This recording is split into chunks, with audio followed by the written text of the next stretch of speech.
Madame, Monsieur, bonsoir et merci de nous retrouver pour ce autre numéro d'édition spéciale sur Season Radio et Season Media. Vous aurez donc la possibilité de nous suivre en différé, justement en direct sur nos différentes plateformes Facebook, YouTube et aussi sur notre application Season Media que vous pourrez télécharger évidemment sur Play Store et App Store. Aujourd'hui, donc dans cette autre apparition de cette édition spéciale, nous aborderons aussi un sujet crucial, sensible et qui, je pourrais dire, fait le chou gras de la presse locale et internationale depuis plusieurs mois déjà ici au Cameroun, l'infanticide. Nous aurons donc articulé aujourd'hui ce thème infanticide au Cameroun entre détresse sociale, violence sexuelle sur mineurs, responsabilité pénale et prévention. Le panel donc se tiendra nous aurons donc droit à trois panels, notamment le premier panel qui reviendra donc sur la façon dont comprendre, je vais dire, les infanticides au Cameroun. On examinera ici les causes des agressions sexuelles sur mineurs, analyserons les responsabilités familiales, sociales et judiciaires avec notre avocate sur le plateau. Et pour terminer, on formulera donc des pistes de prévention pour cette émission. Bienvenue à tous et à toutes.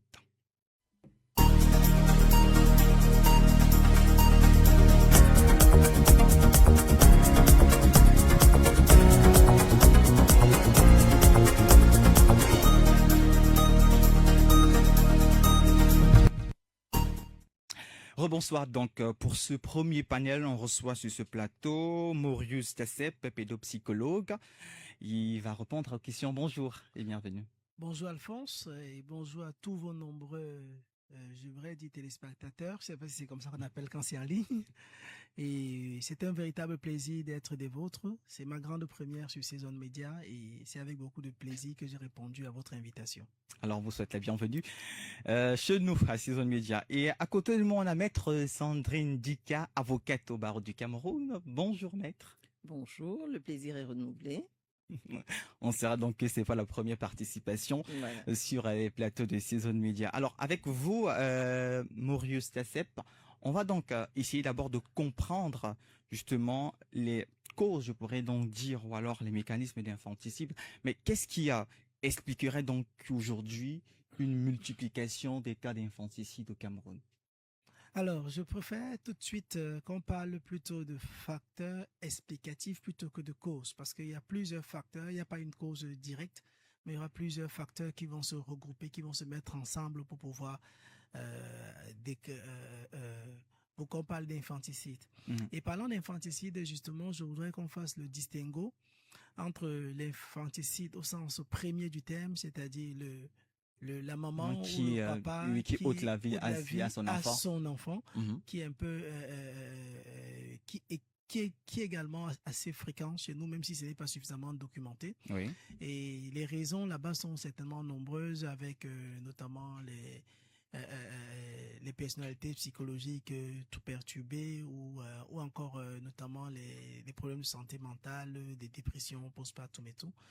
Mais je crois que si je m'en tiens à ce que nos échanges en offrent, aujourd'hui on parle beaucoup plus de ce qu'on pourrait appeler infanticide, c'est-à-dire un meurtre sur les enfants de 0 à 12 ans qui peuvent ne pas être les nôtres. C'est-à-dire que la société, quelqu'un qui ôte la vie à un enfant de 0 à 12 ans. Cette autre forme d'infanticide, effectivement, est légion, si on se réfère à l'actualité brûlante de ces derniers mois et à ces légions au Cameroun. Et ce qu'on peut donc dire comme facteur explicatif, le premier, j'ai parlé d'un fuseau de facteurs tout à l'heure. Nous avons par exemple les facteurs dits individuels. Les facteurs dits individuels, ça va renvoyer à la personnalité. Est-ce que c'est quelqu'un qui est stable, qui jouit de toutes ses facultés intellectuelles? Est-ce que sur le plan psychologique, est-ce que tout va bien? Mais également, ça va aussi renvoyer, les facteurs individuels, ça va aussi renvoyer au niveau d'exposition individuelle. Est-ce que c'est quelqu'un qui a été exposé à l'alcool, aux stupéfiants, aux drogues? Est-ce que c'est quelqu'un qui évolue qui a une histoire particulièrement perturbée depuis sa tendre enfance? Est-ce qu'il n'a pas lui-même été exposé à de la violence ou à de la brutalité? Parce que la violence a quelque chose de particulier, c'est qu'elle peut s'apprendre. Et lorsqu'elle est apprise, la violence peut s'apprendre. Oui, bien sûr. Lorsqu'on évolue, par exemple, dans un environnement extrêmement violent où on a pour seule réponse que la brutalité, on peut intégrer cela comme un mode de fonctionnement et finalement apprendre et finir par le reproduire. Donc ça, c'est ce qui est des facteurs dits individuels. Nous pouvons également évoquer les facteurs dits situationnels. C'est-à-dire que généralement, c'est les facteurs de déclenchement. On a deux personnes qui se chamaillent, deux adultes qui se chamaillent et subitement quelqu'un va se venger sur un enfant. Ou bien quelqu'un va prendre un enfant à partir et en découdre avec lui. Vous voyez qu'il y a une situation qui a déclenché le problème. Donc il y a également les facteurs dits situationnels qui doivent être mis ensemble avec les facteurs liés individuellement parce qu'il n'y a pas un facteur isolé qui conduit à. Vous voyez, c'est un regroupement de facteurs. On peut également évoquer les facteurs dits socio-culturels. Socio-culturels parce qu'on évolue quand même dans une société où la violence, l'infanticide, la protection de l'enfance et tout a tendance à être minimisée ou alors a tendance à ne pas être fait de façon convenable. Qu'est-ce qu'il arrive? Et là, je fais une fleur à mettre qui est avec nous. Quel est le devenir des personnes qui sont auteurs? Oui. Qu'est-ce que la société fait d'elle? Quel est le système juridique? Qu'est-ce qui est prévu? Et même quand c'est prévu, est-ce que c'est appliqué? Est-ce que ça sert d'exemple? Et au-delà de cela, voilà. Et au-delà de cela, comment est-ce que les personnes qui posent ces actes en sont arrivées là? Est-ce qu'on s'intéresse à leur profil psychologique? Est-ce qu'elles sont stables? Est-ce qu'elles sont suivies? Et qu'est-ce qu'on fait des familles des victimes? Un enfant qui a été arraché à la vie, comment on gère sa maman après? Comment on gère ses frères? Comment on gère ça? Est-ce qu'on les laisse? Est-ce que le simple fait est-ce que le tambour médiatique suffit? Est-ce que derrière, il y a un réel suivi, un réel accompagnement parce qu'ils ont reçu un coup? Qu'est-ce qui nous fait croire que le frère ou la mère ou la sœur de celui qui a été arraché à la vie ne va pas nourrir ce ressentiment et qui va finalement se transformer plus tard en une colère qu'il va vouloir exprimer? Donc, ce sera comme une chaîne. Effectivement, il y a le risque qu'on en arrive là. Donc, c'est pour dire que les responsabilités, les facteurs peuvent être vraiment multiples et on peut aussi arriver, tout à l'heure, on parlait de facteurs situationnels, on peut arriver à des situations où il y a des meurtres ou des violences ou des infanticides qui sont spontanés. Ça arrive de façon spontanée au cours d'eau, mais aussi on peut arriver à des infanticides instrumentalisés. C'est-à-dire qu'on utilise un enfant pour se venger ou bien pour absouvir certains besoins. Et même à des infanticides planifiés, pour ne pas dire prémédités. Vous voyez, pour emprunter un peu au langage juridique. Donc, il y a vraiment un fuseau convergent de facteurs qu'il faut pouvoir analyser et traiter dans J'avais envie de vous poser la question, est-ce que vous en connaissez donc ces infanticides prémédités et tout ce que vous avez cité tout à l'heure? Bien sûr que nous en connaissons puisque de par notre métier, il s'avère quand même qu'on a la possibilité de recevoir certaines familles qui subissent, qui sont dans la détresse. Pas qu'il y a l'infanticide, mais ça fait partie. Les infanticides, les abus sexuels, les violences dans le ménage. Après, je crois que après les juristes et les médecins, aujourd'hui quand même les psychologues reçoivent une bonne partie pour ceux qui sont du moins sensibilisés à l'importance du suivi psychologique. D'accord. On rappelle donc qu'au cours de cette émission, on aura donc le témoignage d'une jeune fille qui a aujourd'hui 16 ans et qui a été abusée sexuellement par son oncle. Vous aurez donc en exclusivité son témoignage sur ce plateau. On la recevra donc en troisième position durant le troisième panel avec le psychologue qui va nous rejoindre tout à l'heure et aussi notre journaliste Hélène Sayom qui va nous rejoindre sur le plateau pour revenir donc sur une production documentaire en cours de réalisation sur Season Media que vous aurez donc la possibilité de découvrir prochainement sur vos écrans. Donc, Maître Sandrine Dika, Marius Tiassep a formulé plusieurs questions tout à l'heure. Je pense qu'on reprendra donc à ces questions aujourd'hui. Mais quelles sont les premières actions à mener lorsqu'on découvre que lorsqu'on est victime déjà, lorsqu'il y a infanticide et que on découvre des violences faites sur mineurs? Alors, Notre rôle pédagogique est aussi de clarifier certaines notions. Comme l'a dit tout à l'heure Marius, quand on parle d'infanticide, c'est un événement qui a lieu à une période précise et qui est le fait de certaines personnes bien déterminées par la loi. En général, on parle d'infanticide lorsqu'une maman gestante met fin à la vie de son nourrisson. Malheureusement, on se rend compte aujourd'hui avec la profusion des violences et des voies de fait et même des meurtres sur des personnes mineures que tout est mélangé et tout est traité comme étant infanticide. Non, il ne s'agit pas d'infanticide. On parle de violence, on parle de meurtre, on parle d'assassinat sur des personnes mineures.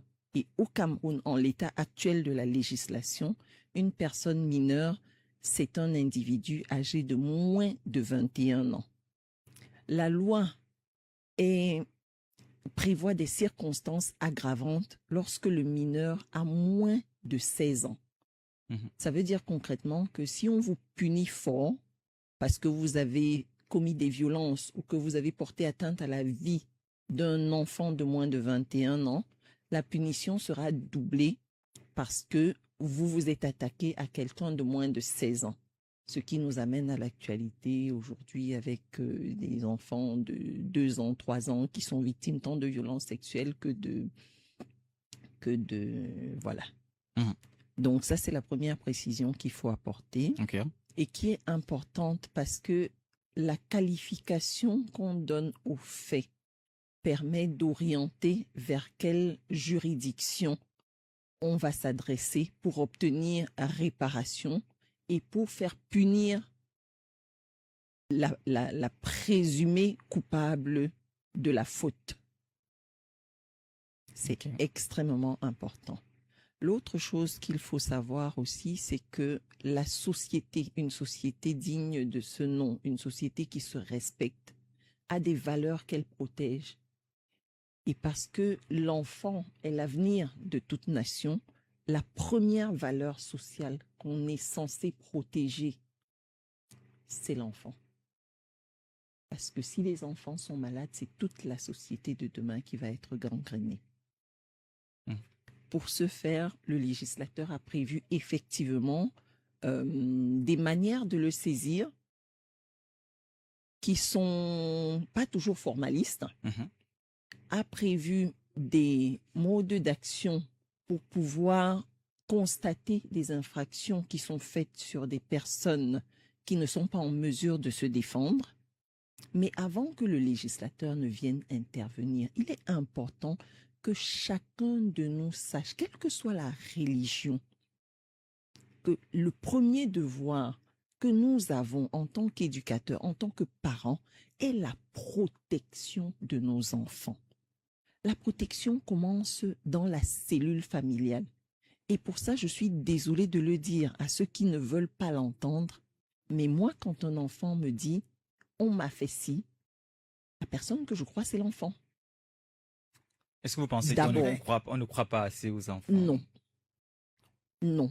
Je le constate dans mon travail, je le constate dans la vie de tous les jours.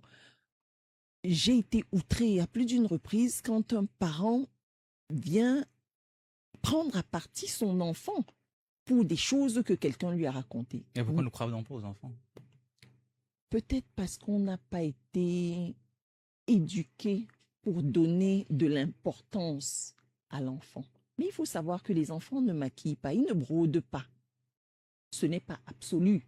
Et c'est pour ça que l'intervention de Marius peut être importante justement pour détricoter tous ces écheveaux-là. Pour mettre un peu de l'eau à votre moulin, maître, pourquoi on ne croit pas aux enfants? Je rebondis là-dessus et puis je vous refais... Avec un cas pratique. Non, peut-être que... Non, aussi l'une des raisons, c'est que on ne croit pas beaucoup à l'enfant aussi, comme maître a parlé, parce qu'on n'a pas suffisamment éduqué l'enfant, parce qu'on ne communique pas suffisamment avec l'enfant, mais aussi parce que dans les cas d'infanticide, de violence et tout, les parents optent très souvent pour le confort, pour le bien-être personnel. On va régler à l'amiable. On entend souvent très bien ça. ou bien c'est tel cas, c'est le papa qui est impliqué, c'est le riche de la famille, c'est son le voisin qui est le porteur. porteur, qui a beaucoup de moyens. Donc du coup, si on expose l'enfant, on va perdre les bénéfices ou alors on va perdre ses bonnes grâces. Vous voyez, et ça crée souvent du coup, aussi dans le modèle éducatif, on n'apprend pas nos enfants à nous dire, on leur donne pas suffisamment de temps, on éduque les enfants pour subir. Fais ceci, fais ceci, et pourquoi tu résistes? Je te parle, tu me regardes dans les yeux. Depuis qu'on regarde dans les yeux, l'enfant est habitué à baisser la tête et à être relégué au second plan. Or, aujourd'hui, il est important que dans l'éducation, le modèle éducatif, dans le modèle préventif que nous voulons mettre sur pied, c'est de pouvoir vraiment éduquer les enfants à mieux s'exprimer et à mieux gérer leurs émotions, les enfants et même la société. Mais je voulais juste faire cette... Oui, parce que vous n'avez pas terminé. Voilà. On devrait savoir ce qu'il faut faire lorsqu'on apprend justement qu'un mineur est victime justement de violences. Alors, la première des choses, c'est de rassurer l'enfant. Il faut le rassurer. Il faut lui montrer que vous allez le protéger, quoi qu'il arrive, même s'il a raconté des fables. Et comment savoir qu'il raconte des fables? C'est pas le moment de le savoir. Pas encore. Pas encore. La première chose que vous faites quand vous trouvez un oiseau blessé, vous essayez de le protéger des rapaces. Et quand vous trouvez un enfant blessé, vous essayez de le protéger. Vous le mettez en confiance pour qu'il communique, pour qu'il vous explique.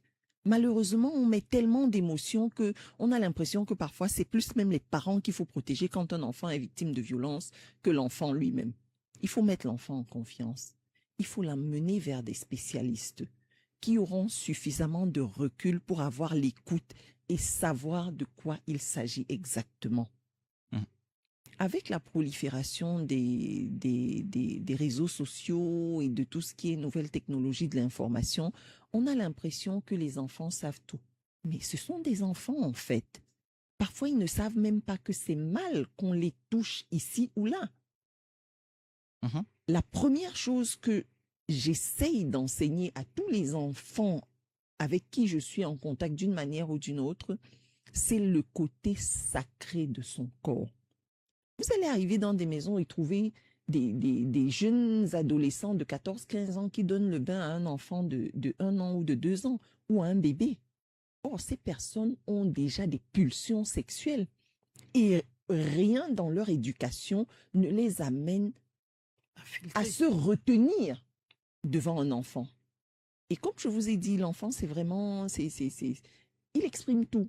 Vous lui faites du bien, il va l'exprimer. Et peut-être que l'expression de ce bien-là peut amener à d'autres choses. Donc, la première des choses, c'est d'apprendre à l'enfant à sacraliser son corps. La seconde chose est qu'il faut le croire envers et contre tout. Même si on vous dit que c'est votre mari, même si on vous dit que c'est votre père, faut croire, ce mari, ce père, cette femme peuvent se protéger parce qu'ils sont des adultes. Vous avez l'obligation de protéger l'enfant. Une fois que ces prérequis sont mis sur pied, vous l'emmenez vers quelqu'un qui est suffisamment détaché de la situation. Parfois, vous savez, constater une infraction sur un enfant, ça peut prendre beaucoup de temps. Ça peut prendre énormément de temps. Si c'est des simples attouchements, si la personne n'a pas eu un rapport sexuel, ou même si c'est des formes de violence verbale, pour que l'enfant accepte de se confier, de s'ouvrir à vous, il faut du temps. Et pour qu'elle accepte d'aller témoigner jusque là où la chose peut être prise en charge et où il peut obtenir réparation et punition de celui de son bourreau, ça prend beaucoup de temps. La justice est lente, tout le monde le sait. Vous déposez une plainte au commissariat, on appelle votre bourreau, et comme vous ne pouvez pas vivre sur la lune, complètement détaché de cette personne et des influences que les personnes qui sont liées à ce bourreau-là peuvent avoir, Parfois, c'est un oncle, je dis n'importe quoi, directeur d'une entreprise qui a une certaine capacité financière, qui va appeler l'officier de police judiciaire et lui dire, écoutez, bon, ben, voilà, moi je propose que on arrange à l'amiable. Vous avez vécu des cas comme ça, maître? Oui, et malheureusement, ma déontologie ne me permet pas de revenir là-dessus, mais je vous dis que la société est tellement malade qu'en règle générale, on victimise la victime et on essaye de protéger le bourreau. Alors, oui, peut-être pour rebondir un peu avant votre question. Non, vous allez rebondir justement dans ma question parce qu'elle a évoqué justement un aspect là que j'aimerais que vous essayez de dire. Oui. Lorsqu'un enfant est victime d'abus sexuels, comment est-ce qu'il manifeste cela? Ah, très bien. C'est justement là où je voulais rebondir. Parce que Maître a tellement dit, j'ai l'impression d'entendre une grande psychologue parler, on sent beaucoup d'expérience, que l'enfant exprime tout. Mais ce qu'elle n'a pas dit, c'est que il exprime tout, mais dans son langage à lui. Pas forcément dans le langage de l'adulte. L'adulte se dit que non, il va parler, il va me dire ceci. L'enfant dit des choses chaque jour, mais nous ne sommes pas suffisamment entraînés, suffisamment... on n'a pas les bonnes dispositions pour déceler le message. L'enfant n'a pas besoin de venir vous dire que tel m'a abusé ou bien tel a fait ceci. Il peut le faire, mais il peut aussi ne pas le faire. Il y a d'autres langages de communication. Il faut bien qu'on comprenne que la communication non verbale chez l'enfant occupe une place de choix. Parce que dans notre modèle de fonctionnement social et éducatif, on donne très peu la parole aux enfants. Ils sont tout le temps brimés et reprimandés. Donc parfois, il peut changer de mode alimentaire. Il peut déclencher des pleurs à chaque fois qu'il est en présence de tel ou de tel, c'est-à-dire un comportement qui change. Il peut se recroqueviller, il peut décider de demander à dormir de plus régulièrement avec ses parents alors qu'il n'avait pas l'habitude de le faire. Donc, il y a des gestes, il y a des comportements que l'enfant exprime. Et comme disait Maître, il faut pouvoir à un moment donné se rapprocher du spécialiste qui va pouvoir déceler cela parce qu'il peut discuter avec l'enfant dans un langage que beaucoup ne comprennent pas. Il y a des tests, il y a des jeux, il y a des jouets que nous faisons, que nous mettons en place avec les enfants en détresse qui parviennent à nous donner des messages qu'ils n'auraient pas pu le dire verbalement. Donc c'est très important qu'on sache quel est le langage de communication de l'enfant. Quel est le langage? C'est pas forcément, si on s'attend à ce qu'il ouvre la bouche et qu'il dise son langage articulé, parlé, on risque de passer à côté de beaucoup de choses. Je crois qu'on est dans 80% de la communication serait non verbale. Oui, mais vous n'avez pas répondu à ma question. Qui était? Comment on reconnaître un enfant qui était victime? Ben, je crois que j'ai parlé de changement de comportement. C'est-à-dire, j'ai parlé de la question de, par exemple, un enfant qui décide, qui joue la main devient très collant, décide de se rapprocher plus de son parent alors qu'il ne dormait plus dans la chambre. Un enfant chez qui on observe une régression subite. Par exemple, un enfant qui marchait, qui recommence à faire pipi au lit alors qu'il était propre. Ça, ce sont les signaux. Un enfant qui, à la vue d'un certain tonton, de certaines personnes, se met en pleurs, n'accepte plus qu'on le laisse chez tel voisin ou bien chez telle tante ou bien chez tel, parce que chaque fois qu'il va là-bas, il est menacé et il ne peut pas dire qu'il n'y va pas, mais chaque fois qu'il va là-bas, il dit non, il ne veut pas y aller, mais on le contraint d'y aller. Donc il faut pouvoir observer les changements comportementaux chez l'enfant pour pouvoir, et comme Maître le disait, créer le cadre favorable de l'écoute, le non-jugement. Bâtir la confiance. Et la confiance ne se bâtit pas au moment où l'enfant change. C'est avant. Elle est antérieure à la situation, dans la façon de dialoguer, d'interagir, de s'ouvrir à lui, de lui dire. Maître disait tout à l'heure, parlait tout à l'heure des enfants qui se font laver par des adolescents et tout cela. C'est, moi personnellement, ce que je recommande et que j'applique dans ma maison, c'est à partir de 18 mois, je commence à parler de sexualité avec mes enfants. À partir de 18 mois. Quand l'enfant a 1 an et 6 mois, on commence à évoquer les questions de la sexualité avec les enfants. Qu'est-ce que vous pouvez bien le dire? Voilà. Parce que quand on parle c'est quoi la sexualité déjà? La sexualité renvoie à tout ce qui nous procure du plaisir, à tout ce qui peut être quelque chose de... C'est pas forcément le rapport sexuel. Parce qu'on a toujours tendance à voir la sexualité comme étant le rapport sexuel. Alors, je prends un cas d'école. Vos enfants regardent-ils les dessins animés? La plupart. La plupart. Dans le dessin animé, on parle de sexualité ou pas? Suivez les dessins animés avec vos enfants. Regardez les dessins animés. Demandez-leur. Ils vous parlent de... Il y a des amoureux dedans. Il y a il y a des rapports sexuels. On parle de tout. Et je parle de 18 mois. Pourquoi? À 18 mois, votre enfant prend son bain. N'est-ce pas? Vous lavez votre enfant et vous commencez déjà. La sexualité commence par l'identification des parties du corps. La différenciation de sexe. Qu'est-ce qui te diffère d'un petit garçon ou qu'est-ce qui te diffère d'une petite fille? Comment ça s'appelle cette partie? La tête, ici, la poitrine, là, les fesses, ici, le zizi, et ainsi de suite. Amener déjà l'enfant à nommer ces différentes parties, c'est déjà un début d'éducation à la sexualité. Et à partir de là, on va pouvoir amener l'enfant à comprendre qu'il y a des parties qui sont dites réservées, encore appelées parties intimes. Ou parties personnelles, auxquelles les autres n'ont pas de droit.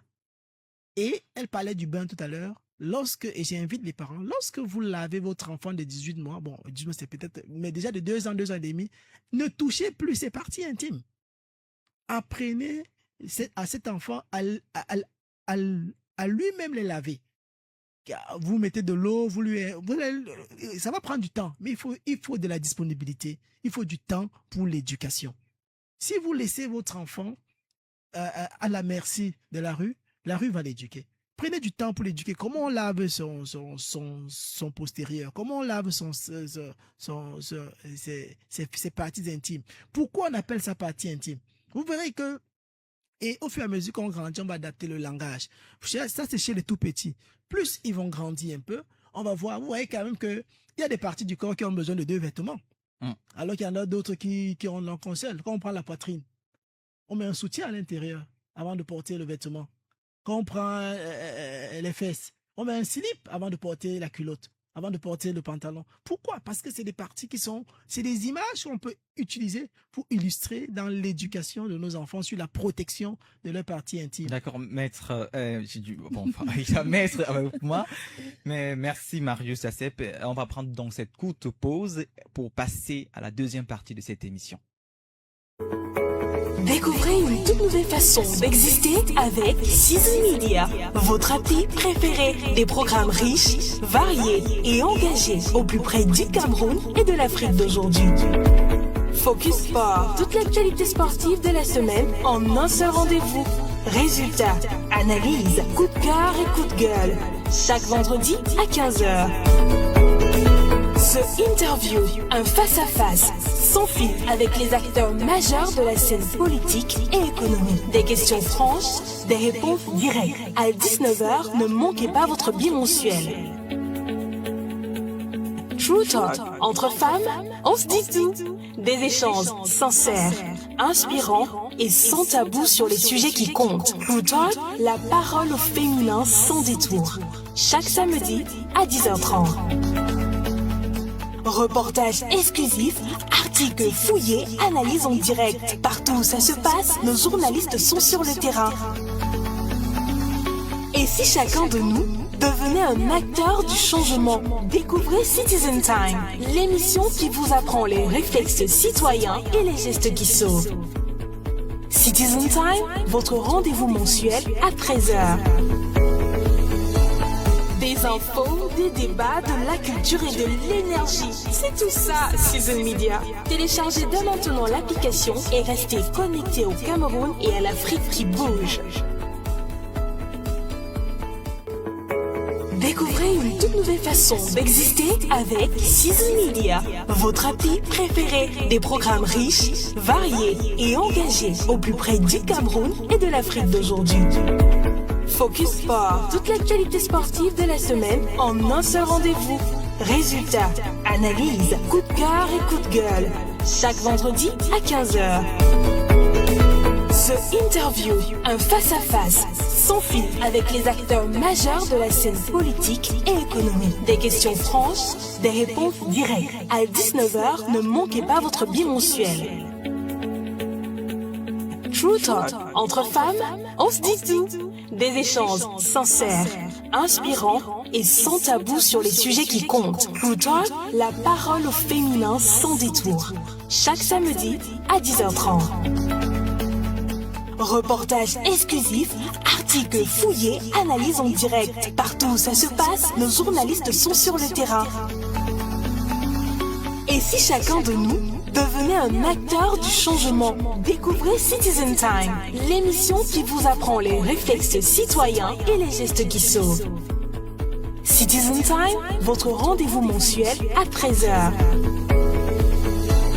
Des infos, des débats, de la culture et de l'énergie. C'est tout ça, Season Media. Téléchargez dès maintenant l'application et restez connectés au Cameroun et à l'Afrique qui bouge. Découvrez une toute nouvelle façon d'exister avec Season Media, votre appli préférée. Des programmes riches, variés et engagés au plus près du Cameroun et de l'Afrique d'aujourd'hui. Focus Sport, toute l'actualité sportive de la semaine en un seul rendez-vous. Résultats, analyse, coup de cœur et coup de gueule. Chaque vendredi à 15h. The Interview, un face-à-face, sans fil avec les acteurs majeurs de la scène politique et économique. Des questions franches, des réponses directes. À 19h, ne manquez pas votre bimensuel. True Talk, entre femmes, on se dit tout. Des échanges sincères, inspirants et sans tabou sur les sujets qui comptent. True Talk, la parole au féminin sans détour. Chaque samedi à 10h30. Reportages exclusifs, articles fouillés, analyses en direct. Partout où ça se passe, nos journalistes sont sur le terrain. Et si chacun de nous devenait un acteur du changement? Découvrez Citizen Time, l'émission qui vous apprend les réflexes citoyens et les gestes qui sauvent. Citizen Time, votre rendez-vous mensuel à 13h. Des infos, des débats, de la culture et de l'énergie. C'est tout ça, Season Media. Téléchargez dès maintenant l'application et restez connectés au Cameroun et à l'Afrique qui bouge. Découvrez une toute nouvelle façon d'exister avec Season Media, votre appli préférée. Des programmes riches, variés et engagés au plus près du Cameroun et de l'Afrique d'aujourd'hui. Focus Sport, toute l'actualité sportive de la semaine en un seul rendez-vous. Résultats, analyse, coup de cœur et coup de gueule. Chaque vendredi à 15h.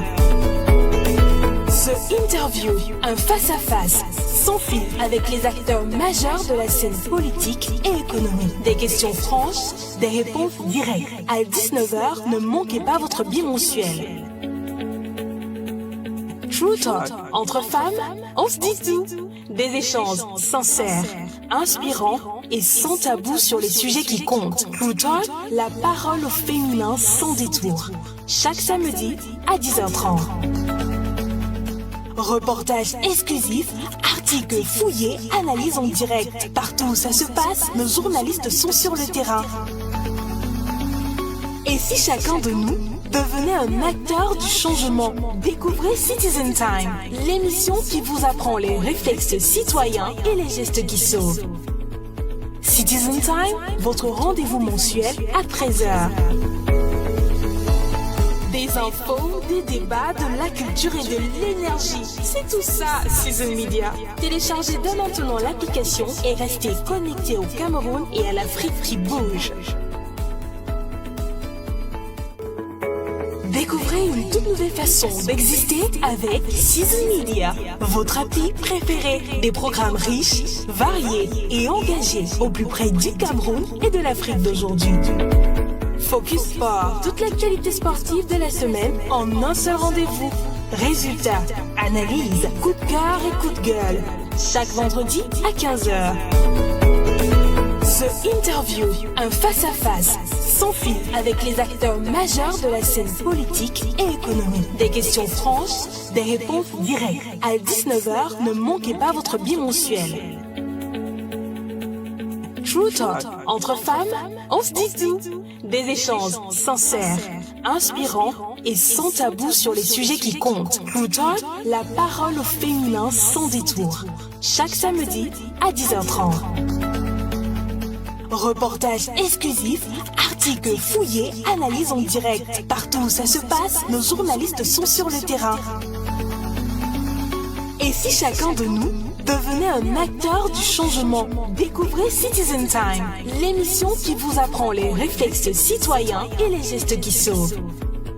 Citizen Time, votre rendez-vous mensuel à 13h. Des infos, des débats, de la culture et de l'énergie. C'est tout ça, Season Media. Téléchargez dès maintenant l'application et restez connectés au Cameroun et à l'Afrique qui bouge.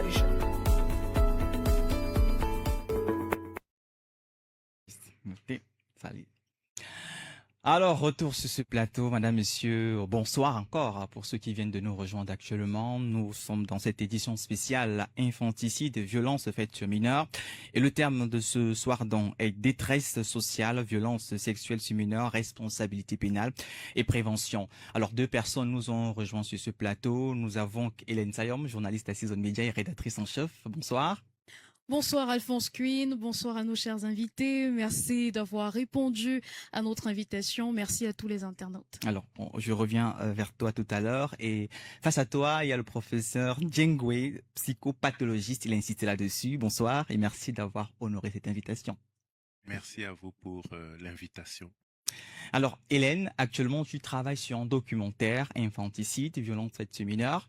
Est-ce que tu peux nous raconter ce que tu as vécu sur le terrain? Et je suppose que tu as forcément plusieurs questions à poser aux invités.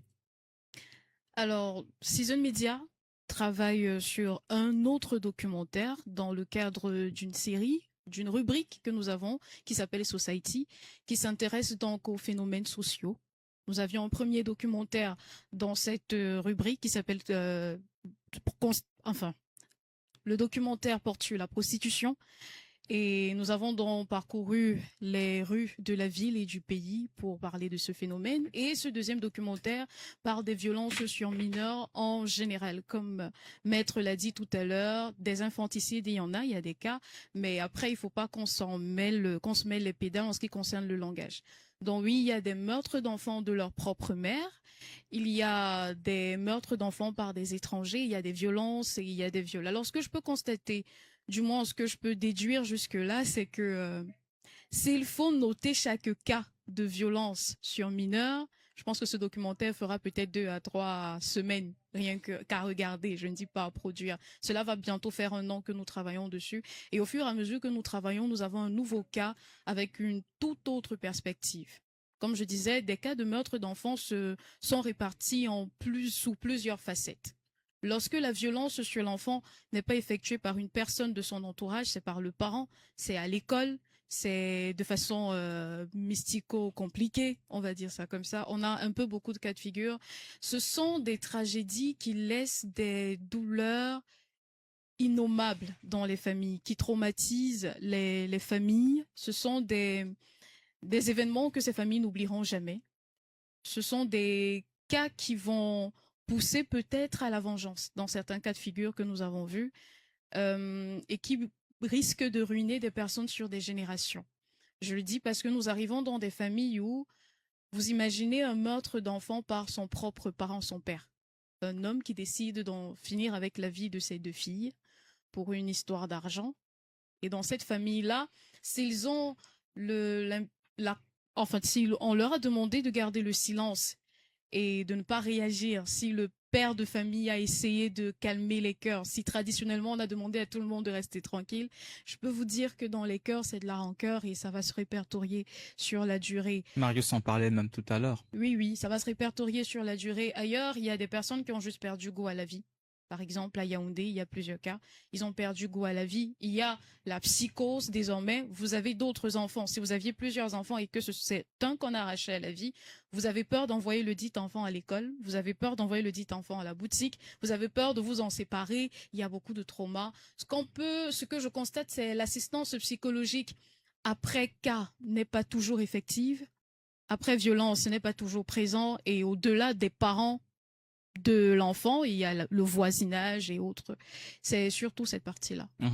Avant de poser les questions aux invités, moi je veux m'adresser au professeur qui est aujourd'hui avec nous. Professeur, est-ce qu'il y a des effets aujourd'hui à psychologie immédiats et à long terme sur ces personnes victimes de violences, ces enfants, je veux dire? Merci pour cette question et puis je voudrais adresser mes encouragements à ceux qui ont eu l'idée de proposer cette réflexion sous différentes formes.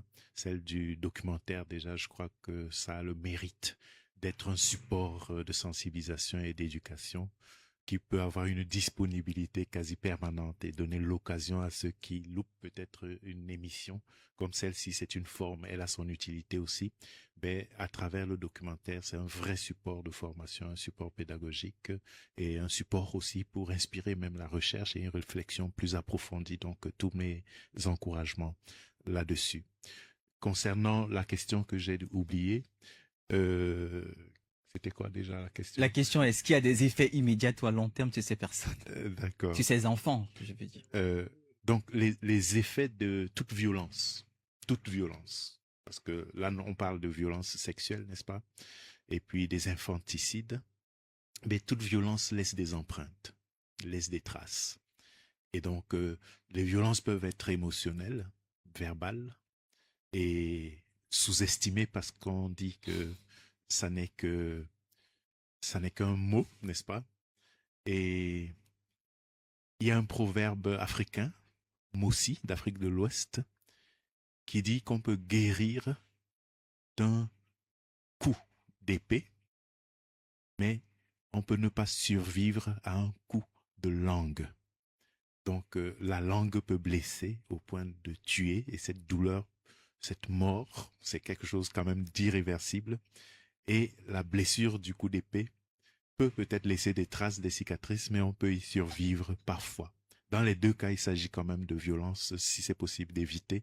C'est ça, ces valeurs que peut-être à travers une émission comme celle-ci, on partage pour dire que toute violence mériterait d'être évitée.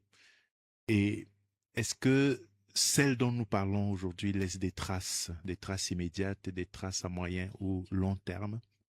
Je crois que ça a été merveilleusement résumé tout à l'heure à travers la notion de trauma. Trauma veut dire blessure. Et donc, il y a des blessures qui sont plus ou moins profondes. Il y a des blessures qui peuvent sembler légères, anodines, mais qui peuvent s'infecter. Et cette infection peut causer, je prends une métaphore somatique, ces blessures peuvent s'infecter et l'infection peut devenir une septicémie. Et la septicémie peut tuer.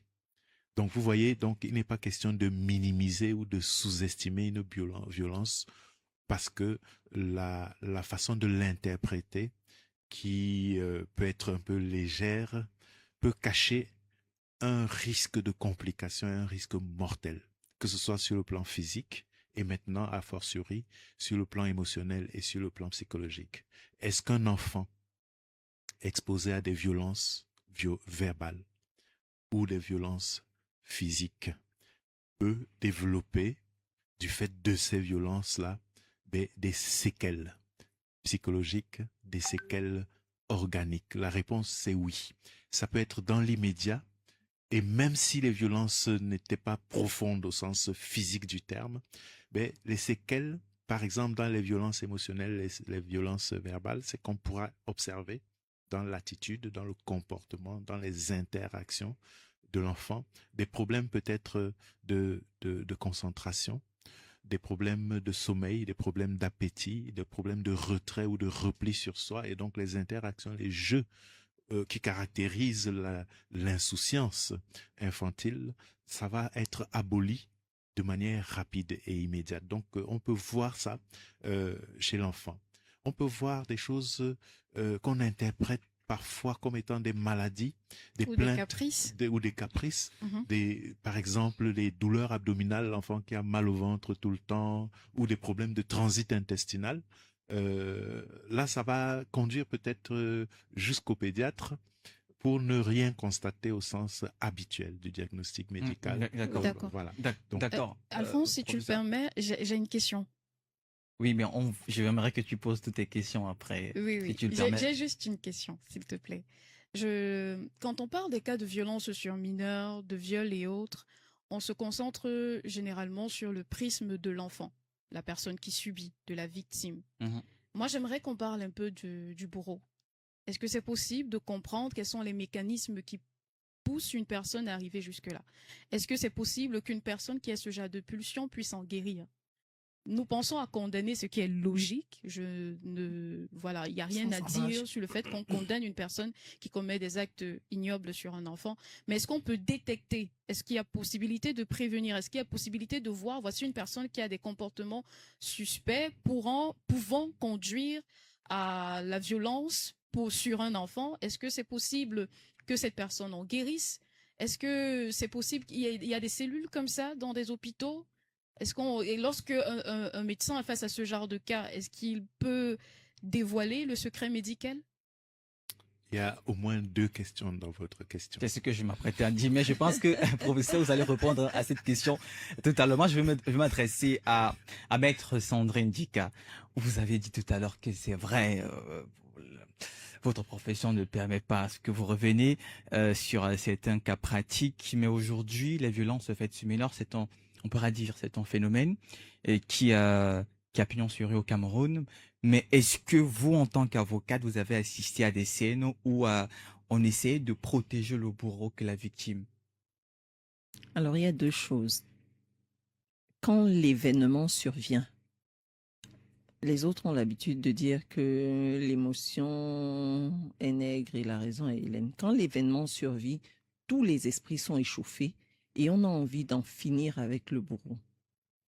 Vous voyez des scènes de vindicte populaire, d'accord? Où on va dire à l'enfant, mais il faut parler, tout le monde va avoir les yeux focalisés sur la victime, et puis on va essayer d'en découdre avec le présumé bourreau. Ça, c'est la première partie. Déjà une surexposition de l'enfant qui n'est pas forcément utile. Et puis la deuxième partie, c'est celle qui est réellement institutionnelle. Parce que tous ces gens-là pourront venir avec leurs pneus pour brûler le bourreau. Évidemment, les forces de l'ordre vont faire leur travail et ça ne va pas se faire. Mais quand il faudra véritablement venir témoigner, parce qu'aujourd'hui, même s'il y a des caméras de surveillance un peu partout dans la ville, l'essentiel de la procédure repose sur des témoignages, sur certaines constatations matérielles faites par les hommes de l'art. Quand je dis homme de l'art, c'est le médecin pour constater, par exemple, quand il y a perforation de l'hymen, c'est le pédopsychologue pour constater, pour faire un rapport même sur l'enfant. Très souvent, les victimes ne sont pas isolées. 39 jours pour le bandit et 1 jour pour le patron. Arrive le cas où on finit par découvrir ce que cette personne a l'habitude de faire. Et de manière assez, avec des exemples. En règle générale, c'est des prédateurs. Ils savent, ils ciblent. C'est des gens comme vous et moi dans les quartiers et qui savent à qui faire ce genre de choses. Vous remarquerez que les enfants qui sont très éveillés, qui sont très vifs, qui parlent facilement, ne sont pas aisément victimes. Ceux qui sont plus timides, on sait comment les manœuvrer, on sait comment avoir de l'emprise sur eux. Sauf que aujourd'hui, on l'a fait à l'enfant de X, demain, on l'a fait à l'enfant de Y, mais personne ne viendra témoigner au tribunal. Personne n'amènera son enfant volontairement pour dire, voilà, cette personne m'avait, en d'autres lieux ou en d'autres temps, fait subir telle autre chose. Et c'est la réelle difficulté qui est rassembler les preuves suffisantes pour pouvoir rendre justice. Alors, moi, je veux recentrer ma question. Est-ce que dans certains cas, la personne, du moins l'enfant que vous défendez aujourd'hui, son bourreau justement a payé le magistrat ou a payé un juge pour être relaxé? Je n'étais pas là quand il payait. C'est une question. Non, mais la constante est que on commence généralement par l'enquête préliminaire dans des postes de police ou de gendarmerie. Et en règle générale, c'est malheureux, mais c'est comme ça, on vous dit essayez de vous arranger. Essayez de vous arranger. Et même quand vous n'êtes pas favorable, parce que vous êtes encore sous le coup de l'émotion, vous êtes choqué et tout ça là, même quand vous n'êtes pas propice à l'arrangement, parfois l'enveloppe, comme je vous dis, hein, c'est des prédateurs. Ils ne vont pas aller s'attaquer aux enfants de personnes, comme on dit trivialement, suspendues. Ils vont s'attaquer aux enfants de personnes nécessiteuses. Pas toujours. Hein. Oui, je veux dire en général. Donc, quand il va s'attaquer à l'enfant de la personne nécessiteuse, qui a déjà du mal à rationner de 10 000 francs par semaine pour le manger, et à qui on propose 1 million de francs, 2 millions de francs, vous à sa place. Et qu'on menace peut-être de l'autre côté également. Exactement, parce qu'il y a le mot d'intimidation. Après, je ne veux pas tirer sur les magistrats, c'est des êtres humains qui vivent dans une société Vous avez eu des cas où qui peuvent être soumis à un certain nombre de pressions. J'en ai vu beaucoup, j'en ai vu énormément. C'est triste à dire, mais comme je vous l'ai dit, l'enfant n'est pas toujours protégé comme il se doit. Parfois, les gens estiment qu'il faut étouffer l'affaire plutôt que de créer un scandale. Plutôt que de salir le nom de la famille. De la famille. Et voilà. Alors, je rappelle donc, vous nous suivez en direct de nos plateformes Facebook, YouTube, et vous pourrez donc aussi poser vos questions. Nous les lirons donc ici sur le plateau.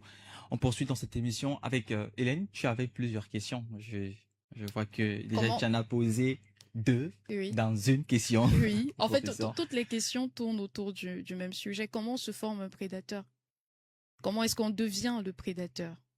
Quels sont les éléments qui concourent au fait qu'une personne passe à l'acte?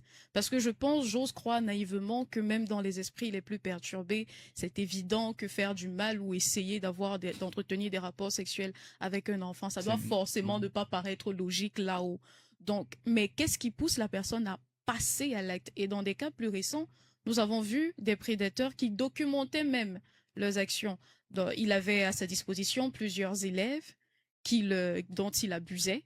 Et il filmait. Et il gardait pour son propre plaisir. Ces esprits tels que ces êtres-là, comment est-ce qu'ils... Et après, on constate qu'ils sont les plus exposés même aux enfants. Comment ça se passe? J'apprécie que la terminologie utilisée soit différente de ce qu'on entend d'habitude. Parce que quand on parle de bourreau, par exemple, on est déjà dans un jugement et une condamnation. Or, ce qui intéresse non seulement les victimes, mais la société aussi, c'est de constater qu'il y a un acteur qui est l'auteur et il y a une victime qui subit. Oui. Paradoxalement, l'auteur peut aussi être une victime, n'est-ce pas? C'est possible. Donc, c'est pour ça qu'on va utiliser des termes un peu plus objectifs qui ne condamnent pas d'emblée, par exemple, un auteur. D'accord. Objectivement, c'est un auteur, c'est un prédateur et autres, c'est descriptif. Et je voudrais aussi, avant de passer à une exploitation de cette réflexion, faire montre de compassion à l'égard d'une victime dont la cruauté des bourreaux, donc des auteurs de maltraitance psychologique et d'humiliation, ont modifié ses croyances au point de l'amener à utiliser son intelligence pour propager une formule qui a été dite ici tout à l'heure. Autrement, la raison serait blanche, Hélène et l'émotion nègre. On ne peut entendre ça que de la bouche de victimes. C'est la tyrannie des auteurs de violence et d'humiliation qui, dans le rapport de force, ont imprimé dans le cerveau de cette victime la croyance selon laquelle ce qu'il a de plus noble, c'est-à-dire ses émotions, ce serait quelque chose de primaire et de détestable, de négatif, ah oui. Et que ce qui est noble et qu'il faille rechercher parce que c'est un idéal, c'est la froideur de la raison. Mais quel type de raison peut amener à être aussi maltraitant? Voilà donc la compassion adressée à cet auteur célèbre dans la littérature qui malheureusement contribue à faire croire aux nègres que la seule ressource dont nous disposons, c'est quelque chose de péjoratif, c'est-à-dire les émotions, c'est l'inverse. Oui, mais revenons sur le cas. Donc, c'est ça. Et donc, c'était un hors-sujet volontaire pour dire que la souffrance dont il est question avec les traumas ici sont les émotions. Professeur, est-ce que vous pouvez bien parler dans le micro, s'il vous plaît? Oui, je vais parler dans le micro. On parlait donc des auteurs. Comment est-ce qu'ils se forment? Les auteurs, assez souvent, sont des victimes d'un environnement. Les études, aujourd'hui, permettent de démontrer que on est en face de dysfonctionnements, de troubles de la personnalité, de troubles mentaux sévères chez les auteurs. Ils ont des antécédents la plupart du temps qui sont l'exposition précoce, donc dans l'enfance, à des scènes de violence, l'exposition précoce à de la maltraitance physique ou émotionnelle, des violences ou des négligences, des humiliations. Donc, et de tous ces apprentissages, tout à l'heure, le professeur a bien relevé que on a vu que la violence est quelque chose qui peut s'apprendre, s'implémenter et plus tard, plus tard s'appliquer. Parce que quand un enfant est exposé, alors un auteur ou un bourreau, selon l'expression, est exposé précocement à la violence, il intègre cela. Il intègre cela et plus tard, il peut le reproduire parce qu'on parle donc d'apprentissage, de mécanismes d'apprentissage social. Entre autres, avant de continuer donc cette émission, il y a quelques questions qui sont venues pour vous, maître. Ces questions vous sont adressées. Est-ce que la peine de mort ou tout abus sexuel sur mineur ou pas est envisageable au Cameroun? Le dispositif juridique actuel est-il suffisamment dissuasif pour lutter contre ce phénomène? Donc, on vous écoute, maître. D'accord.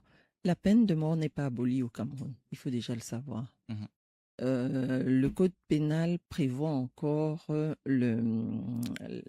la mort par fusillade sur la place publique. C'est vrai que ça fait très longtemps qu'on n'a pas fait d'exécution publique, mais la peine de mort est encore dans notre dispositif juridique actuel. Alors, quand on prévoit, quand le législateur pénal prévoit des peines pour des faits de violence ou pour des infractions sur des personnes mineures, il y a des facteurs aggravants. Et l'un des facteurs aggravants, c'est par exemple que l'auteur de l'infraction sur un mineur ait une quelconque autorité ou une quelconque emprise sur le mineur. En général, les peines sont doublées. Quand il s'agit par exemple d'un ministre du culte, quand il s'agit d'un enseignant, quand il s'agit d'un parent, les peines sont doublées. On l'oublie parce que c'est vrai que dans notre environnement, le juge, le magistrat a tendance à appliquer la peine la moins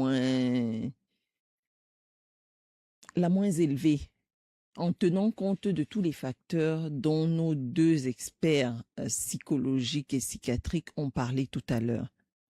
Parce qu'il faut le dire, ce n'est pas évident, mais dans la plupart des cas, quand le bourreau, entre guillemets, est bien défendu, l'analyse psychologique de son comportement peut influer sur la peine qui lui est appliquée par le juge. Maintenant, quand vous faites un enlèvement sur mineur, avec des violences et que ces violences entraînent la mort de l'enfant, vous êtes condamné à mort.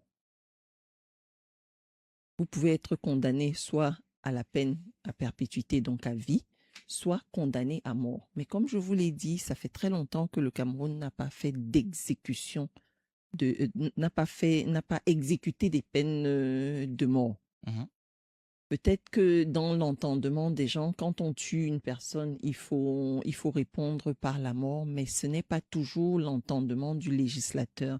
Et le but de la peine, en réalité, ce n'est pas seulement de réparer l'offense qui a été faite, mais c'est aussi de pouvoir réinsérer les personnes qui ont commis cette offense. Alors, la deuxième question. Est-ce que vous pouvez répondre à la deuxième question? Est-ce que le dispositif juridique aujourd'hui est assez dissuasif pour lutter contre ces violences? Pour le commun des Camerounais, il ne l'est pas, parce qu'ils ne connaissent pas la loi. C'est dommage, c'est terrible de le dire comme ça, mais les gens ne connaissent pas la loi.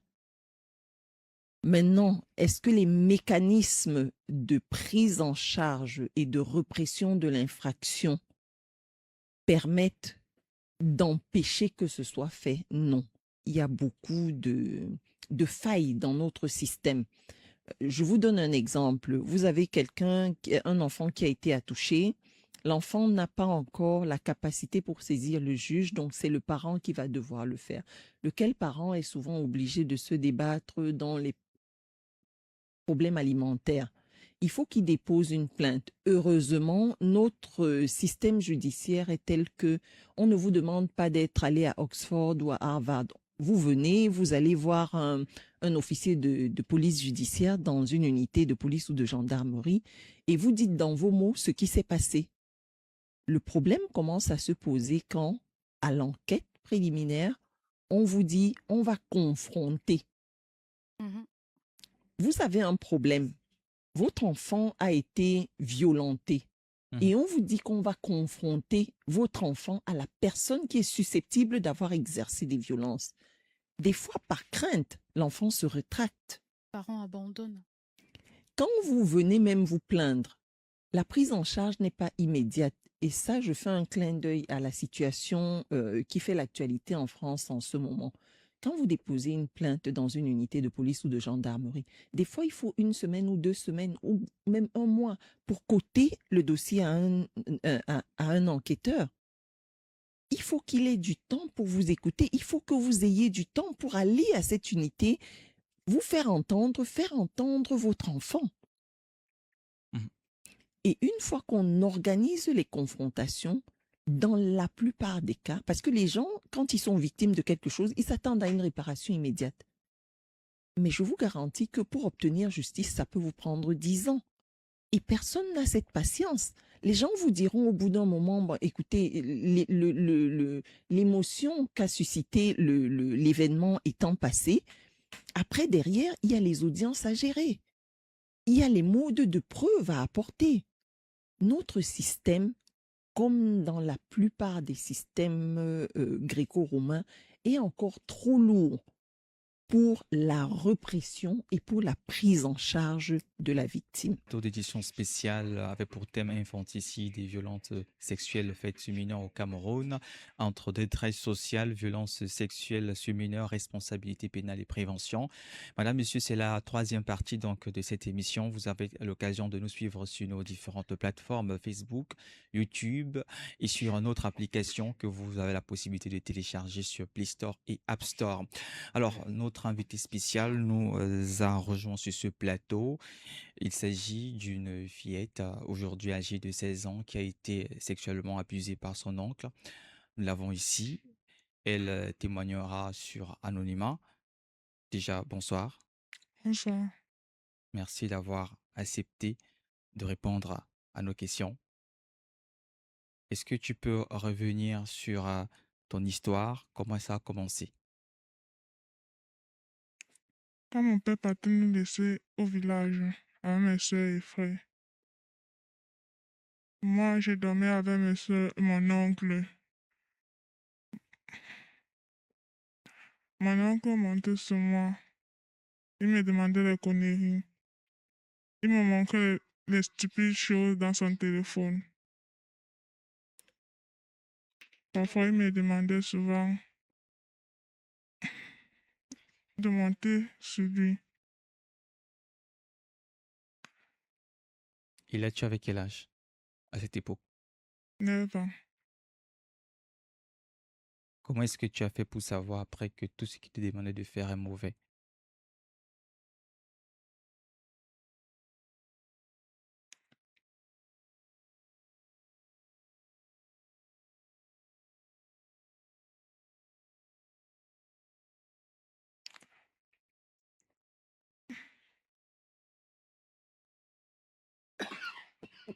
Est-ce que tu as eu à quel moment tu as en parlé à tes proches, notamment à ta mère?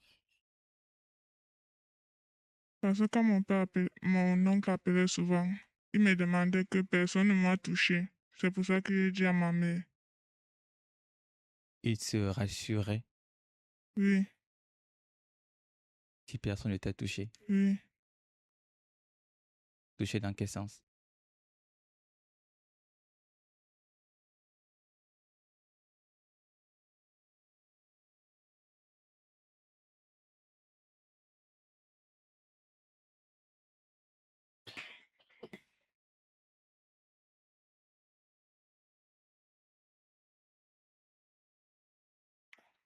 Il, il touchait mes fesses et mes seins.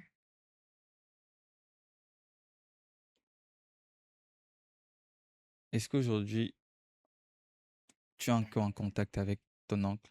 Non, même mon grand-père. Pardon? Même mon grand-père. Le faisait aussi. Oui. Parfois, il me disait que il va se marier avec moi, il va quitter ma grand-mère. Là, on parle de quand tu avais 9 ans. Oui.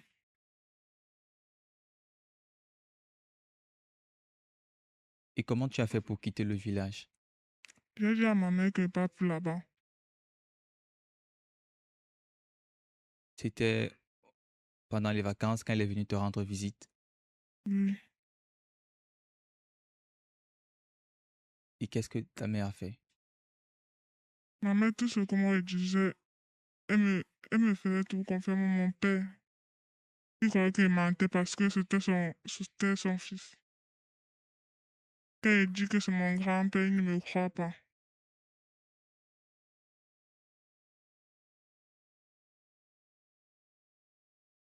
Et aujourd'hui, comment est-ce que tu te sens? Est-ce que tu as revu cet oncle entre-temps? Non. Il a maintenant un fils et un an et sa femme. Tu ne l'as jamais rencontré? Non, Revu, je veux dire. non.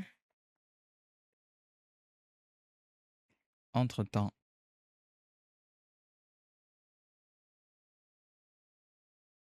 ton père est toujours en contact avec le monsieur. Oui, Et est-ce que ta mère s'est rapprochée de la justice oui. Parfois, mon père fait souvent les problèmes à ma mère. par rapport à ça? Oui. Ok.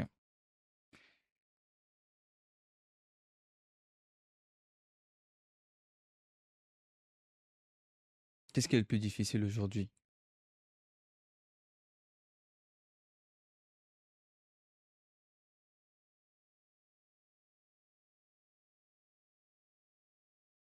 J'ai peur de parler. Tu peux parler librement puisque ta voix est modifiée. On ne te reconnaît pas. Et il y a des personnes assises ici pour t'écouter et te conseiller après.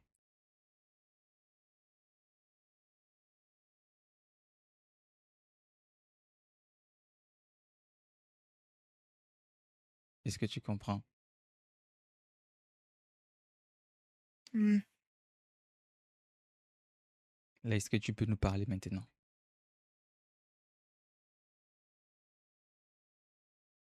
Tu as parlé de cette histoire à d'autres personnes que ta mère. non.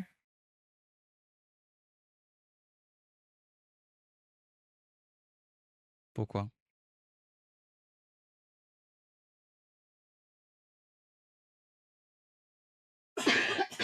J'ai peur que les gens se moquent de moi. Pardon? J'ai peur que les gens se moquent de moi. Ok. Alors, je pense qu'il y a des experts qui sont là aussi, touchés par ton histoire. Tu dis ta mère n'a pas porté plainte. Elle voulait porter plainte, mais mon père a refusé.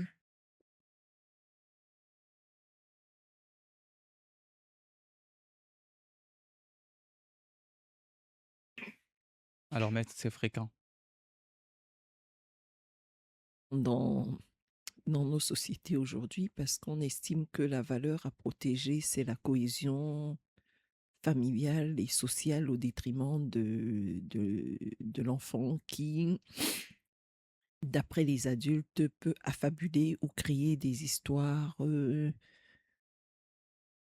Et dans notre entendement collectif, c'est un enfant, elle va oublier. Donc on se dit que le temps va faire son effet. Et qu'au lieu de diviser une famille, parce que là vous avez bien entendu, il s'agit de son grand-père, du géniteur de son père. Et ma foi, du peu que j'en sais, en règle générale, quand ça arrive comme ça, ce père lui-même a été souvent victime de ce genre de choses et il connaît la loi du silence. Il l'impose aux siens. Maintenant, qu'est-ce que vous allez demander à une maman qui parfois est même dépendante économiquement de se retrouver dans une précarité encore plus violente que celle dans laquelle elle est parce qu'il faut protéger son enfant? Oui, elle utilise les moyens qu'elle a, elle empêche l'enfant d'y aller. Mais ce qu'il faut savoir, c'est que pour ce genre de crime, la prescription est longue. Et la prescription, c'est-à-dire que le fait qu'on ne puisse plus saisir le juge, commence à courir pour l'enfant à partir du moment où elle peut elle-même agir en justice, donc à partir de 21 ans. À ses 21 ans, elle pourra, si elle le désire et si elle en a la force, dénoncer cette pratique. Mais entre ses 9 ans et ses 21 ans, combien seront passés par là? Combien de victimes il y aura eu de ce genre de choses? C'est encore plus difficile quand ça touche le cercle familial. Parce que c'est un ménage qui va être brisé, parce que c'est une famille qui va être détruite, parce que ça a tellement d'implications qu'on n'a pas envie de lever la tête et qu'on préfère faire l'autruche. Alors, maître, je veux dire, Maurice Tassep, après avoir écouté son histoire, je suppose que vous avez beaucoup à dire. Non, Il n'y a pas beaucoup à dire. pas beaucoup à dire parce que les propos de notre survivante, je préfère vraiment l'appeler ainsi, parlent suffisamment. On a bien vu que la douleur et le ressenti est encore suffisamment vif, même dans son expression. Et je voudrais davantage saluer tout de même cette force intérieure qui l'anime et qui fait en sorte qu'aujourd'hui, elle se positionne comme une face visible d'un sujet qui est très souvent resté tabou. Mm. Et une fois que ceci étant dit, je vais à la limite rebondir tout simplement sur un de ses propos dans lequel elle disait qu'elle a peur ou n'a pas pu parler à d'autres personnes déjà, par peur, et c'est la raison je m'arrête sur la raison, par, par peur qu'on ne se moque d'elle, effectivement. Donc, déjà, on recommande de parler, d'expliquer, mais pas de parler à n'importe qui. Parler aux bonnes personnes qui peuvent, quand je dis bonnes personnes, c'est des personnes qui peuvent apporter un plus, qui peuvent aider à, à, à trouver une solution. Tout à l'heure, on parlait des personnes qualifiées, de médecins, de psychologues, d'avocats, de juristes qui peuvent aider à donner du sens à sa détresse ou à sa souffrance. Mais aussi, savoir que, et ça, je voudrais vraiment m'adresser à elle, si elle me le permet, c'est de dire qu'elle n'a pas à avoir honte de quoi que ce soit, parce que à 9 ans, c'est toutes les personnes qui ont essayé d'abuser d'elle ou qui ont abusé de la qui devraient avoir honte, parce qu'elle n'était qu'une enfant. Et même jusqu'à l'heure, même quand on est adulte, il faut une autorisation pour avoir un consentement pour pouvoir aller avoir des relations avec quelqu'un d'autre. Ça, c'est même quand on est devenu adulte. Mais à 9 ans, on est dans une enfance, on n'est même pas encore dans l'adolescence. Donc, c'est une période d'insouciance où on doit pouvoir, comme Maître disait tout à l'heure, être protégé. Et malheureusement, elle a été abusée par des personnes censées assurer sa protection. Donc, à ce niveau-là, elle n'a vraiment pas à avoir honte de quoi que ce soit. Au contraire, je trouve plutôt qu'elle est très forte de caractère, qu'elle a une force intérieure. Et je dirais que c'est cet aspect qu'il faut plutôt renforcer et travailler. Et le reste, tout ne va pas se dire à l'antenne. Alors, professeur, je pourrais donc dire, quel accompagnement faudrait-il mettre en place pour, je ne pourrais pas dire sa restructuration, mais Marius l'a dit tout à l'heure, il sentait encore la présence, une douleur. Le clinicien et thérapeute que je suis, malheureusement, est un peu en souffrance dans un exposé d'une histoire comme celle-là qui est cruelle et à laquelle a été soumise une enfant. Et ça se passe il y a des années en arrière, une dizaine d'années peut-être. Et la question c'est, vu le caractère actuel, aussi vivace des manifestations de sa détresse, qu'est-ce qui s'est passé depuis, si ce n'est une exacerbation, une complication, une aggravation des blessures aussi cruelles? Est-ce que un être humain, quel qu'il soit, mérite, après avoir été exposé, même si c'était symboliquement, à des blessures aussi cruelles, mériterait d'être juste laissé là, à subir et vivre des complications? Parce que là, on est dans un tableau clair de ce qu'on appelle le TSPT, un trouble de stress post-traumatique, dans lequel les manifestations qui auraient pu être présentes au moment où ça s'est passé, donc il y a 10 ans en arrière, aujourd'hui sont présentes et peut-être même plus accentuées. C'est un facteur de gravité, c'est un indice de gravité, parce qu'entre-temps, c'est sa vie entière qui est brisée, qui est compromise. Elle a perdu son enfance et aujourd'hui, la peur, vous imaginez, la peur ressentie il y a 10 ans en arrière, elle est encore présente aujourd'hui. Et Marius l'a si bien dit, la question de la honte et de la peur, ça devrait habiter les auteurs. Mais on se rend compte que c'est la victime. Et ici, ce n'est pas un jeu de mots.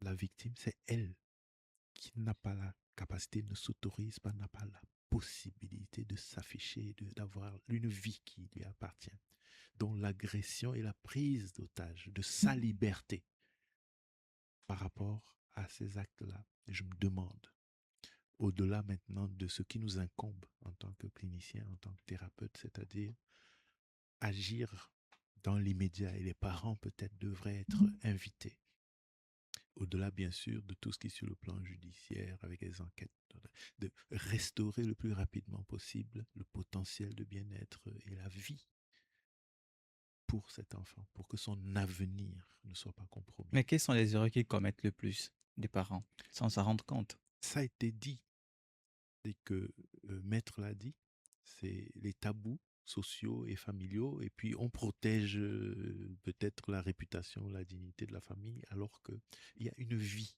qui est compromise. Et donc c'est une erreur grave, c'est comme une complicité. Si on va un peu dans ce registre accusatoire, c'est comme si ce qui a été perpétré et qui est cruel et inacceptable moralement à cet enfant, c'est comme si c'était moins grave que l'image édulcorée de la famille. Et donc, il faut tout faire pour que ça ne fuite pas, parce que la réputation de la famille est en jeu. D'accord. Et donc, c'est comme une complicité. Et ça, c'est moralement inacceptable. D'accord. Alors, on arrive pratiquement à la fin de cette émission, Maître. Une question peut-être pour toi. Qu'est-ce que devrait donc faire un adulte qui se rend compte qu'un enfant est victime de violence sans même avoir de preuves? Off micro. Tu es l'adulte. Non, je plaisante à moitié seulement. On est contre les violences. Très sincèrement, je l'ai dit, les tribunaux et tout le monde dans toutes les villes sait où se trouvent les tribunaux. Cherchez le procureur. Avant Ce même n'est de se pas, rendre. ce n'est pas quelqu'un d'inaccessible. C'est quelqu'un dont le rôle et la fonction, vos impôts que vous payez, sont utilisés pour lui donner un salaire, pour qu'il puisse protéger la loi, pour qu'il puisse protéger les valeurs sociales, pour qu'il puisse protéger la société. Je ne vous dirai pas aller dans un commissariat, une gendarmerie, faites une plainte. On a vu que le processus est long. Allez dans un tribunal. Si possible, allez avec l'enfant. Entrez dans un cabinet d'avocats. C'est vrai, vous me direz, tous les avocats ne sont pas enclins à porter ces causes-là. Mais il y en a très peu qui n'accepteront pas de les porter. Adressez-vous à quelqu'un, à un auxiliaire de justice, à un employé de la justice, et on saura vous guider. Je sais que quand on rentre dans ces méandres-là, on a l'impression que c'est un labyrinthe sans fin. Mais ciblez la personne. Allez voir un procureur, allez voir un juge dans son bureau, au tribunal. Alors, si vous avez au moins ces 3 mesures prioritaires que le Cameroun devrait donc mettre en place pour mieux protéger ses enfants, quelles seront-elles? La France, même qui a des moyens colossaux par rapport au Cameroun, n'arrive pas à protéger l'enfant. Ce qu'ils font chez eux, c'est qu'ils placent des enfants dans des organismes. Et on a vu ces derniers temps avec l'actualité que parfois les violences sont perpétuées encore plus dans ces organismes. Pour moi, il faut éduquer les parents. Il faut les éduquer à la protection de l'enfance. C'est l'essence même de la vie en société. C'est l'essence même du contrat social. Nous donnons naissance à ces enfants. Ils ne nous ont rien demandé. Nous devons les protéger. Une fois que chaque individu aura intégré que la valeur sociale à protéger envers et contre tout, c'est l'enfant. L'État ne va pas mettre un militaire derrière chacun des Camerounais, ne va pas mettre un magistrat ou un psychologue derrière chacun. Mais c'est quelque chose qui doit rentrer dans notre ADN de savoir que la première valeur que nous devons protéger, c'est ces petits êtres à qui nous donnons la vie. D'accord, merci. Alors, Marie Tassep, vous avez dit aujourd'hui que vous parlez de sexualité à votre enfant à partir de 18 mois. Mais je veux poser la question de savoir donc, comment apprendre à un enfant à reconnaître une situation de danger et pour qu'il puisse en parler sans peur. Alors, heureusement, on est en période de Coupe du Monde. Vous voyez que pour arriver à la Coupe du Monde, les équipes ont dû se qualifier, mais aussi s'entraîner durablement. Donc, tout est et avec l'enfant, c'est à se vérifier aussi, c'est d'avoir une question d'entraînement. Il faut déjà commencer par le faire avec les mots que l'enfant peut comprendre, peut entendre. Et j'ai pris l'exemple des 18 mois pour dire que quand on fait le bain de l'enfant, généralement, on peut s'amuser à lui faire citer les parties du corps. Et les parties génitales font partie intégrante de son corps. Et à partir de là, on va entrer dans la notion de différenciation de filles et garçons. On va aller un peu plus loin dans la notion de parties intimes, comment les protéger, etc., etc. Et à force de le faire, on va arriver à une étape où on va pouvoir lui dire ces parties intimes doivent pas être touchées par qui que ce soit et se l'interdit d'abord à soi-même en tant que parent même. Je vous ai dit qu'en lavant cet enfant, à un moment donné, il faut lui apprendre à lui-même laver ses parties intimes. Et quand ce sera installé, tout se passe exactement comme dans nos smartphones. On installe d'abord le logiciel pour pouvoir exploiter après. S'il n'y a pas de logiciel installé, ça va être compliqué. Donc, il faut apprendre à l'enfant que ça, c'est une partie intime. On n'y touche pas. Si quelqu'un touche, il faut savoir dire non. Il faut savoir trahir, même s'il y a des menaces, même si parce que les auteurs ont également des mécanismes pour maintenir les victimes dans le silence. Il y a des menaces, il y a d'autres mécanismes. Donc, il faut pouvoir entraîner l'enfant de façon à créer un cadre tel que l'enfant devra faire le bon choix de venir dénoncer malgré la menace. Ça se fait vraiment à petit jet et au fil de l'eau. Alors, vous avez un message ou un conseil à adresser à notre invité spécial ce soir? Oui, le message, je crois que je l'ai déjà fait. Je lui ai dit elle n'a pas à avoir honte parce que la honte n'est pas de son côté. Elle n'a pas demandé à vivre cette situation. Bien au contraire, elle est une enfant. Son enfance a été je ne veux pas utiliser le mot voler, mais a été les auteurs ont abusé, elle a été abusée, donc elle n'a pas vraiment à avoir peur ou honte que ce soit, bien au contraire, qu'elle garde la tête haute et qu'elle continue à travailler pour avoir un avenir meilleur. Derrière, on pourrait effectivement discuter beaucoup plus en aparté, avec bien sûr le consentement et l'autorisation des parents, parce que jusqu'à l'heure où on parle, elle est encore mineure. Ok, je pense que le message est le même pour tous les autres enfants. Alors, professeur, pour terminer, un message, un conseil? Déjà, encourager j'allais dire, jeune patiente, parce que c'est d'abord une patiente dans ce qui lui arrive. Son statut ne peut pas être autre que celui-là. Et elle aurait mérité, dans les heures qui ont suivi cela, de bénéficier d'une prise en charge spécialisée. Et la principale carence dans notre environnement en santé mentale, c'est celle des praticiens, des psychothérapeutes formés, parce qu'il y a des protocoles, il y a des stratégies qui sont certifiées. Et il ne suffit pas d'être compatissant. Humainement, c'est utile dans ce genre de situation. Malheureusement, le trauma s'imprime et peut se transmettre même dans les générations suivantes. Et donc, il y a des mécanismes épigénétiques qui font que parfois dans des familles, on voit que les scènes vécues par les générations précédentes, antérieures, se répètent dans les générations suivantes. Donc, la prise en charge doit être faite. Au sein de l'hôpital Akintini, nous sommes organisés. Il y a une unité spécialisée pour accueillir avec le soutien de la Commission des droits humains des victimes. Et donc, le message ici, qui est un message personnel, c'est que dans la mesure du possible, se rapprocher de notre unité à l'hôpital Akintini pour bénéficier d'une prise en charge psychologique. Alors, merci, professeur, merci Marius Tassep, merci maître d'avoir répondu à nos questions. Merci à toi d'avoir partagé ton expérience sur ce plateau. Merci à vous, madame, monsieur, de nous avoir suivis. C'est ici donc que nous mettons un thème à cette édition spéciale. Bonsoir.